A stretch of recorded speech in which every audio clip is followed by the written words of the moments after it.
Hey, you're back, and that's a good thing.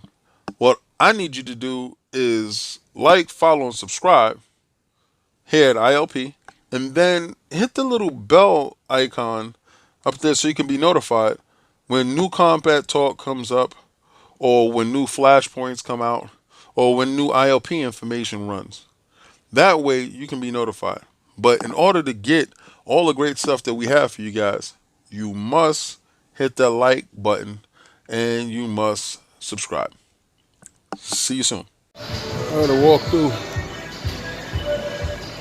Main Street Boxing Gym. This is where all the Main Street fighters come from. 100%. As you can see, there's a lot of bags.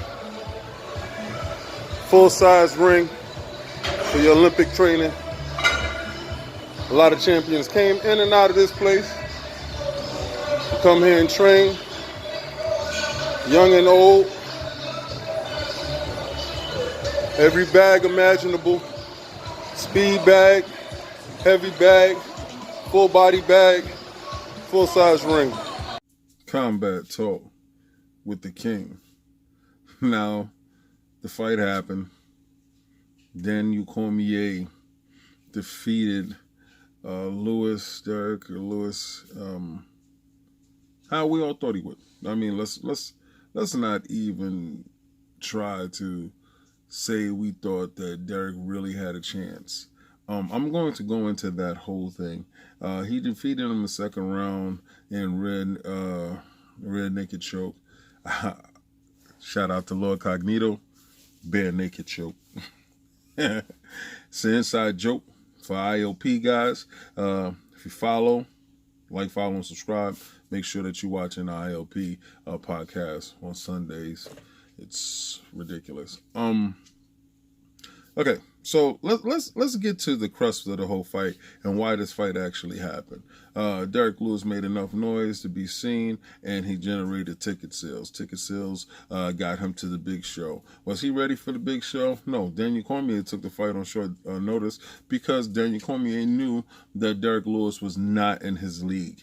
All right, and in saying that, I'm not discrediting Derek Lewis' work ethic. It's just the fact that Derek Lewis is too green. To beat a guy like Daniel Cormier, you have to be an exceptional talent, because Daniel Cormier, he's not flashy. He's not, he's a great champion. Is he a special champion?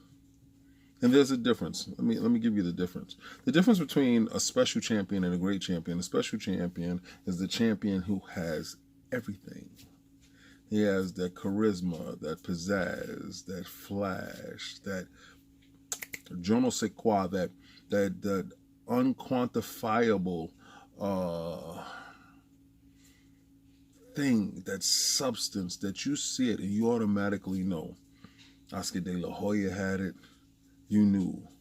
Floyd Mayweather has it, you knew. Sugar Ray Leonard has it, you knew. It's a difference. John Bone Jones has that. Daniel Cormier doesn't have that. Now, is that taken away from him being a great champion? No. See, what Daniel Cormier has is a complete work ethic. His fundamentals is sound. He practices it over and over and over again, because somebody told him at some point in time in his life, you must be more prepared, and if you put in the work, you will achieve your goals. And Daniel Cormier puts in that work. Daniel Cormier is in that gym. Daniel Cormier is hitting that weights. Daniel Cormier is on that mat wrestling, pushing himself. Now, the difference between a great fighter and a special fighter is a special fighter can maybe take off here and there, cut a little corners, a la Roy Jones, and still beat a great fighter. A great fighter can't take a day off. A great fighter must always put in that work. All right. Bernard Hopkins, he's a great fighter. Is he Flash, special fighter? No, he's not. He's a great fighter. But back to Derek Lewis. It saddens me because watching a fight, you knew from round one when Daniel Cormier grabbed him and took him down easily by a one-leg takedown. Come on, man. It was absolutely no effort. Derek Lewis had no defense for the takedown. Absolutely zero. We all knew going into this fight, Derek Lewis only had one shot at it, and that was if he catches the Cormier coming in, or if he jumps on Cormier, right? Somebody in his training camp, one of his trainers, thought it was a great idea for him to let Cormier make a mistake. Then you capitalize. Then you jump. You idiot. Your only shot is to go and to take him out. And you were on your back foot. That coach, instead of protecting the commodity, you give your guy the greatest fighting chance that he has to win. If you truly believe in your guy. I don't believe anybody actually believed that Derek Lewis was going to win that fight. I don't believe anybody. I don't even believe Derek Lewis thought he was going to win that fight. Because it's a difference. There's a difference walking around saying that you're the man and believing you're the man amongst men. So Derek Lewis was supposed to go into the fight and jump all over Cormier. I don't care what it looked like. I don't care if you ran out of energy after 3 minutes. I don't care if you had a minute worth of energy in your body. You weren't going to beat him anyway. So why not go out on your shield swinging?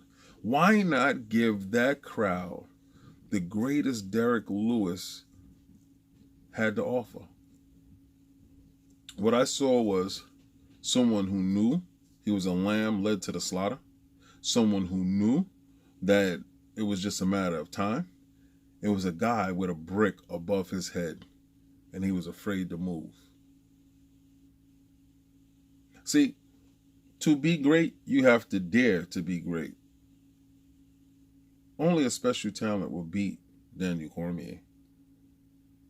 Only a special talent can defeat him, like John Bones Jones has. But it's not about Bones. It's about the fight game getting paid off of the blood, sweat, and tears over fighters who weren't ready, or fighters that shouldn't have been in the ring actually to fight at all. So I must say, was I disappointed? No. The fight lived up exactly to my expectations. I knew for a fact that Daniel Cormier was going to do what he was going to do. And by carrying the fight into the second round, because Daniel Cormier could have ended the fight in the first round, by taking the fight to the second round and showing respect to Derek Lewis, allowing him to, flash some of his shots, give the crowd their money's worth. All you guys should take your hat off to Daniel Cormier for being a true champion and for being a gentleman. He is exactly who he needs to be. Double champion. Heavyweight and light heavyweight. He may not be exactly who you want, but he is exactly who he is. Double champion, Daniel Cormier. Technically, if you really look at it, Your man's undefeated. There's a lot of things is in question with the other guy that beat him. This is Combat Talk with the King. Hopefully next time we can get Cormier into a real dust up, a real good fight. Somebody can actually test his skills so you can actually see the best of Cormier.